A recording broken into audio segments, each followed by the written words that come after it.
আর এই মুহূর্তে নজর রাখবো ভারত বনাম পাকিস্তান মহারণ। টস জিতে ফিল্ডিং করার সিদ্ধান্ত পাকিস্তান দলের। ফের হ্যান্ডশেক এড়ালেন দুই অধিনায়ক।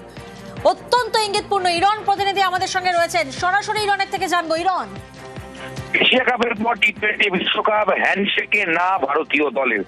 এশিয়া কাপ চলার সময় তার আগে আমরা জানি পেহেলগাঁওয়ের মতো ঘটনা ঘটেছিল, তারপর ভারত পাকিস্তান যুদ্ধ পরিস্থিতি তৈরি হয়। সেই সময় ভারতীয় ক্রিকেটাররা মাঠে খেলেছিলেন, কিন্তু পরিষ্কার বলেছিলেন আমরা হ্যান্ডশেক করব না। পাকিস্তানের সঙ্গে যে সম্পর্ক বা যে অবস্থান রয়েছে, কয়েক মাস কেটে যাওয়ার পর ফের টি-20 বিশ্বকাপ, সেখানেও একই ঘটনার পুনরাবৃত্তি। টস হলো, পাকিস্তান টসে জিতে ফিল্ডিং করার সিদ্ধান্ত নিল। ভারতীয় অধিনায়ক তিনি ব্যাটিং পেয়ে খুশি। আপাতত তার বক্তব্যে যা মনে হলো, ভারতীয় দলে দুটি চেঞ্জ হয়েছে।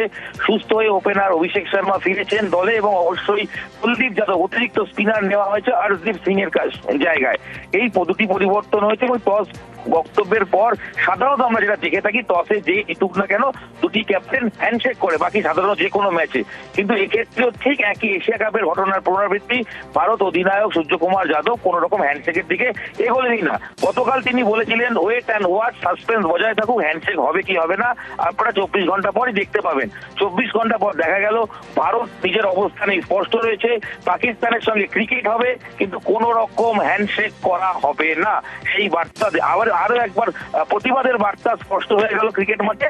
ভারতীয় দলে দুটি চেঞ্জ, টসে দিতে ফিল্ডিং করছে সিদ্ধান্ত নিয়েছে পাকিস্তান। কিছুক্ষণের মধ্যেই ভারত ব্যাট করতে নামবে, এবং এই ম্যাচে ভারত জিতে 8-1 ব্যবধান করতে পারে কিনা সেটাই দেখার। তবে হ্যান্ডশেক বিতর্ক যে আবার উস্কে গেল, তা এক কথায় বলাই যায়। একেবারে ইরান হ্যান্ডশেক বিতর্ক আবারও উস্কে গেল। ভারত বনাম পাকিস্তান মহারণ। টস জিতে ফিল্ডিং করার সিদ্ধান্ত পাকিস্তান দলের, তবে ফের হ্যান্ডশেক এড়ালেন দুই অধিনায়ক।